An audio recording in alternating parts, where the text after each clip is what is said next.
How's it going, everybody? We're learning about Sulphur Creek Ranch. So we're gonna do a live stream here. It's gonna be about the Sulphur Creek Ranch. If you've ever flown into the Idaho backcountry, you know that the Sulphur Creek Ranch is amazing and awesome. So welcome to Story Time with Cory Robin.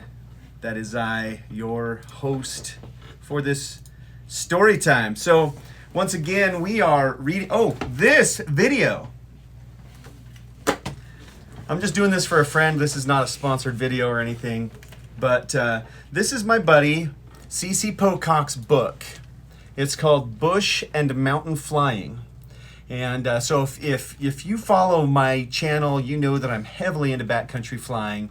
And this right here is the most modern, up-to-date print of backcountry knowledge and goodness and mountain flying amazingness that you'll be able to get today. And CC also has a flight school that he runs. He actually also travels, and he will teach you in your aircraft as well. So go to bush-air.com and buy your mountain guide. Bush and Mountain Flying is the name, and it's the publisher, C.C. Pocock. That red text, C.C. Pocock. So check that out. He's an amazing pilot. I even got him to sign mine. Yeah, eat your heart out. Anyway, so let's get into it. I hope everybody's doing good. This weird world that we're living in now has sure turned things upside down, especially a lot of our friends and family who are in the airline industry. I myself work in the airline industry, but more on the supplier side. I'm not a pilot. We are fairly busy, but our revenue is tied to bookings. And as you know, nobody's flying right now. So, in my business, we're hurting. I'm doing my very best to keep things going. That's what we do. And the human race, we're all very resilient. So that's awesome. Let's get into the story, though, to get your mind off of what's going on in the world. Just so you know, if you're interested, people asked on the last live feed, because I was wearing this same shirt a few minutes ago. We had a little snafu getting this out onto YouTube, but I think we're live on YouTube right now. In fact, let me check the chat. Yeah. Oh, we got a whole bunch. Oh, Jeff and Kibber are online. How are you, Jeff and Kibber? Love you guys. Tom, Curious Robin. Hey, Riley, you're on. Yeah. You're on the chat. My son's sitting right next to me here. Hello, people who are watching my dad's stream right now. How's it going, Roger, Robert? Anyway, so I'm going to go ahead and begin the story. This is, once again, the Sulphur Creek Ranch. It is a working ranch that still exists today. In fact, they're probably one of the best breakfasts you'll get in the backcountry. Just go with a $20 bill in your pocket and enjoy a fantastic breakfast at the Sulphur Creek Ranch. It is on your Idaho Department of Aeronautics chart and is a must visit for virtually any type of aircraft. It's a plenty long airstrip. I'm not sure what the length is. My goodness, I think it's like 2,500 feet long. Just ridiculously long. Any airplane that's suitable for backcountry operations can definitely get in there. Skill level is not really a huge requirement there either. If you can land on a runway, a narrow runway, you can land at Sulphur Creek Ranch. I would definitely recommend cutting your teeth on some easy airstrips if you're new to mountain or backcountry flying. And if you are new to mountain or backcountry flying, check out my buddy's book, C.C. Pocock's book. Let's get into the history, though, of the Sulphur Creek Ranch. I'm excited. I've never read this chapter in this book, so we're going to be learning alongside with you. Here we go. At the turn of the 20th century, Sam Phillips settled at the property now known as Sulphur Creek Ranch, and in 1923 homesteaded the 160 acres. Phillips had a nice, well-built cabin and raised a family there, often leasing the ground to his downstream neighbor Jim Fuller for cattle grazing. The place then sold to Ed P. Parker.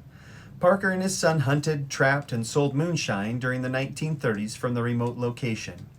The ranch saw the first use of small aircraft on an unimproved landing area during the Parkers' ownership. Johnson Flying Service of McCall and Missoula made frequent trips to the property in the 1930s on both skis and wheels, hauling freight in the Travel Air 6000s. In the winter of 1938, Parker sent a bill to the Idaho Fish and Game. He wanted to be reimbursed for several Johnson Flying Service trips he had paid for where hay was hauled in. He claimed that because of the harsh winter, he was forced to feed the area elk herd. He told one reporter, "We have cared for these elk since 12 years ago when 4 straggled in from somewhere. Now the herd has grown to 150. If something isn't done to pay us for feeding them during a hard winter, we've got to destroy them." It is unknown if Parker received the money for transporting the hay to his ranch. Somehow I really doubt that he got paid for that. In the mid-1940s, Dr. Ben Morgan of Chicago bought the property from the Parker family. Included in the sale was a Zenith biplane, which he traded to Boise-based pilot Bill Woods for flying freight to the ranch. Morgan hired Marvin Hornback as a manager and then brought him in as a partner. The two named it Sulphur Creek Ranch and set out to make it a fly-in dude ranch. Work to improve the property began with a new lodge. In 1947, Morgan bought the Lower Fuller homestead at the mouth of Sulphur Creek near the Middle Fork. He then sold his interest in the ranch to Hornback and his wife Barbara, but remained as a financial backer until Dave and I don't know how to pronounce that name, Callender of Boise became involved.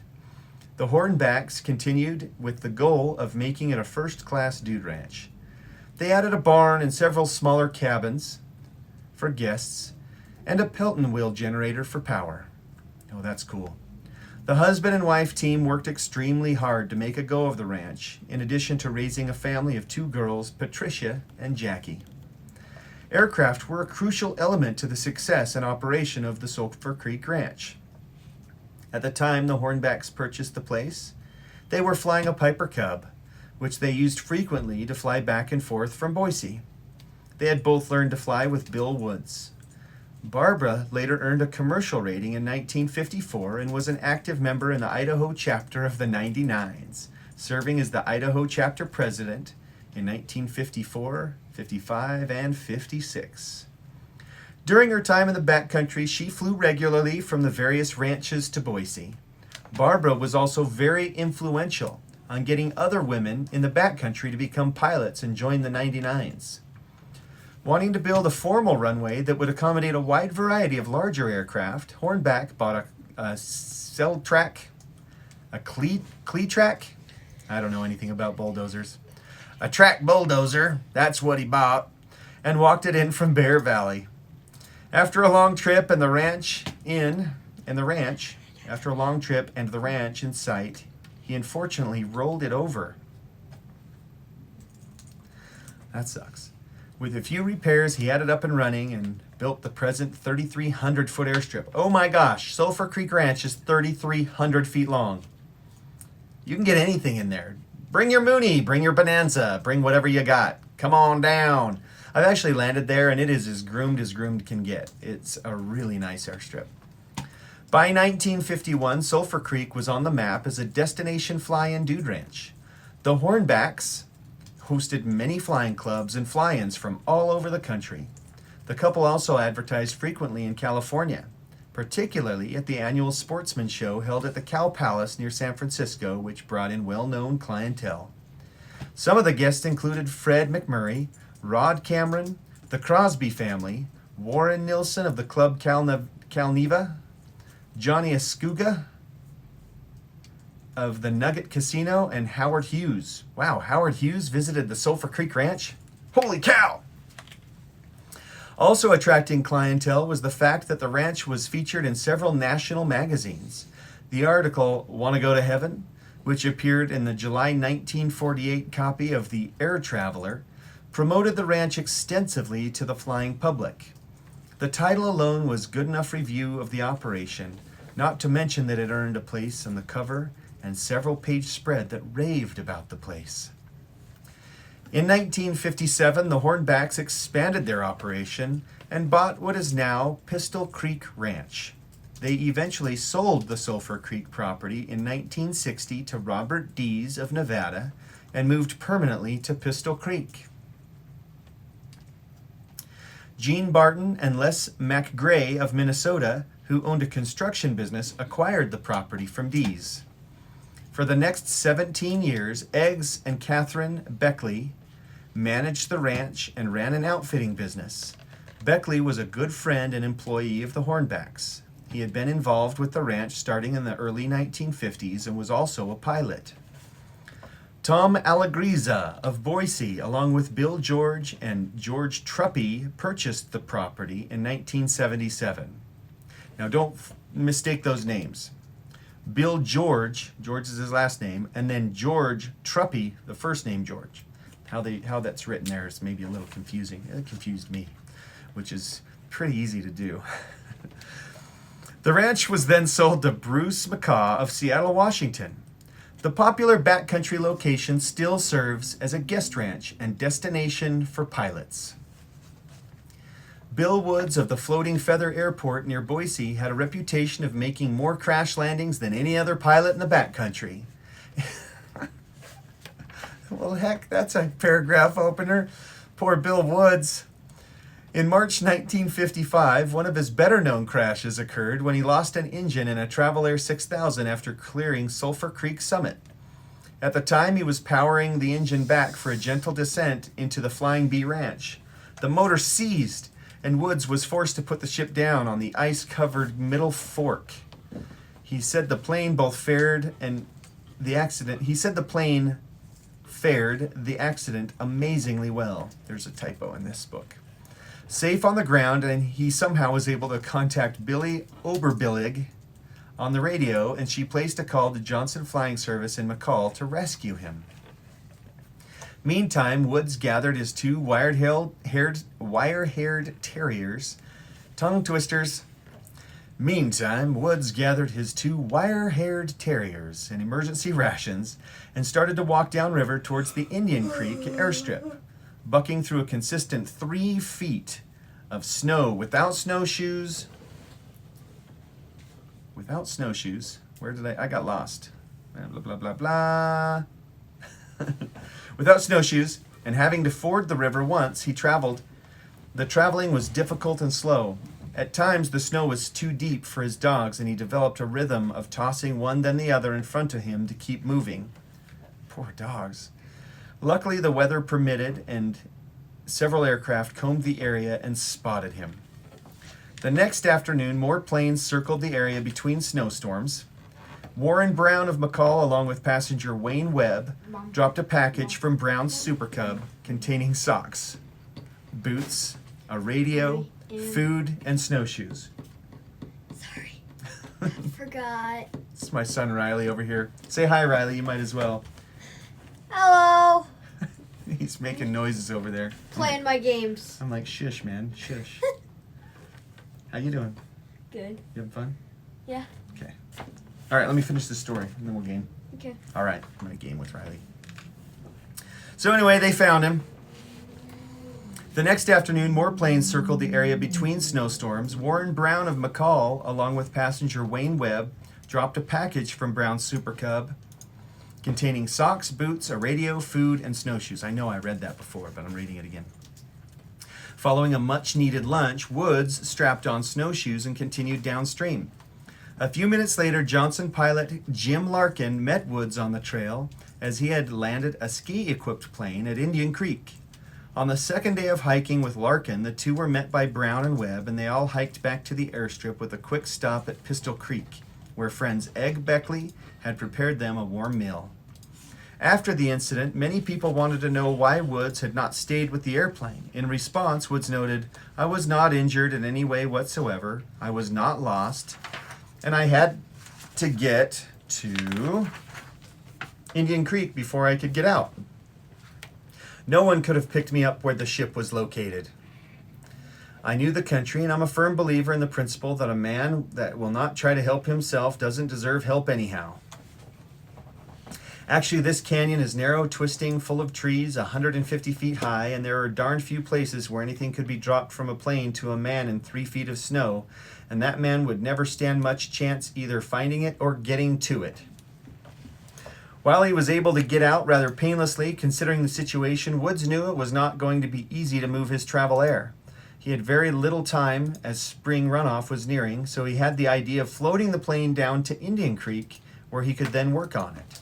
He contacted friend Carl Criley of Salmon, who had boats for outfitting fishing trips. Criley agreed it could be done. Not long thereafter, Johnson Flying Service, Bob Fogg, and Ken Roth with a Ford Trimotor met Criley and his crew at the Salmon Airport. The group loaded a 28-foot rubber military surplus bridge boat onto the Ford and all the associated gear. They took off and landed at Sulphur Creek, where Hornback met the plane with a little tractor pulling a wagon. The men transferred the gear to the wagon and piled on for the put-in location near the confluence of Sulphur Creek and the Middle Fork. Floating the river went without incident, and after running Big Bar Rapid, the wrecked Travel Air came into view. Wood's crew had the plane disassembled as much as possible. The two groups strapped parts of the airplane onto the boat and started down the river. The first day they negotiated Sheepeater Rapid and then camped. The following day they had some difficulty getting through Pistol Creek Rapid, but made it. Wow. At the Indian Creek airfield, Woods met the crew and prepared a big feast. It's now unclear how many trips it took to float the airplane down to Indian Creek. However, at the airstrip, Woods erected a tent serving as a shop and also flew in the items needed to repair the aircraft, including a new engine. They borrowed the Forest Service tractor and skidded the wrecked airplane sections up to the shop with long lengths of lumber. The plane was slowly repaired and later flown out. Now, if you've flown this backcountry, this is some rugged territory here. These guys are bad to the bone. This is amazing. What a story. This is another story. This is a good one. Prior to selling Sulphur Creek, Hornback was busy flying back and forth between the property and his new Pistol Creek Ranch. During the summer, he kept a full-time caretaker to help run the operation. But in the winter, he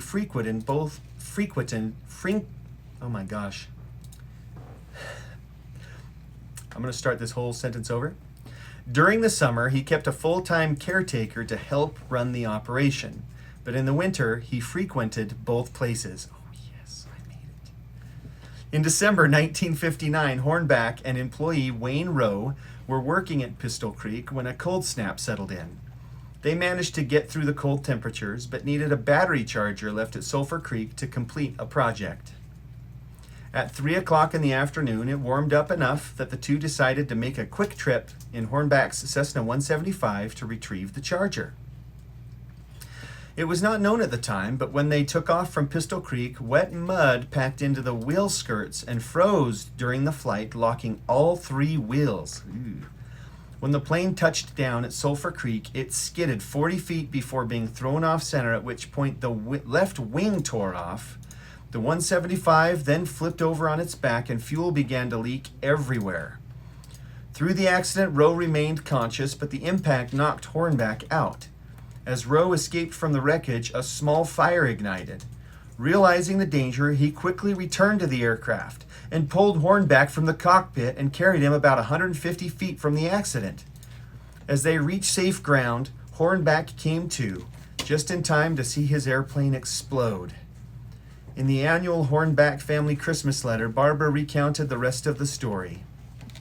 And I quote, "Neither one of the fellows were hurt a speck, but the plane was little bits of nothing.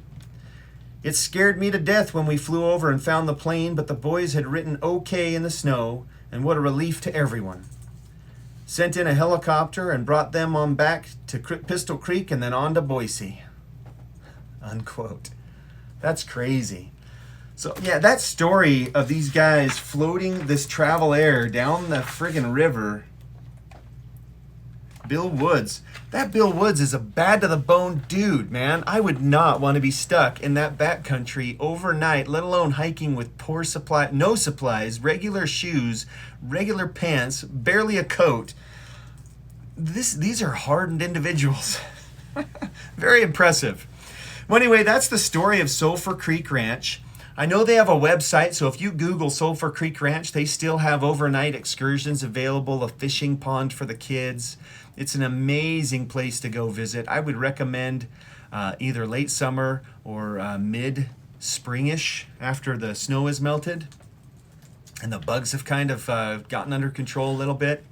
Maybe late June, mid to late June is fantastic, and then get in there in August and September, late August, September, October even. And they've got cabins there.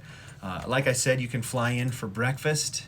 It's an amazing, amazing scenic location. I would highly recommend you visit Sulphur Creek Ranch. Like I said, 3,300 foot runway. You can get anything in there. Definitely, if you haven't gotten any backcountry experience, I definitely consider stopping over at McCall Flying Service and taking a mountain flying course. Or my buddy, CC Pocock, has this amazing book and also flight instruction available. Check it out. You can find him on Facebook or go to bush-air.com.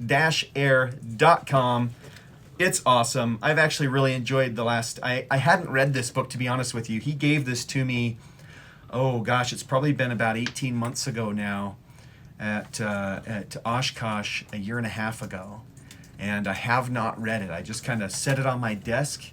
But now that we have this pandemic, I've had a little bit of time and I'm reading through this thing. And CC is legit. This is great, great knowledge transfer. And so I would highly recommend it. It might even be available on Amazon.com, but definitely available at bush-air.com.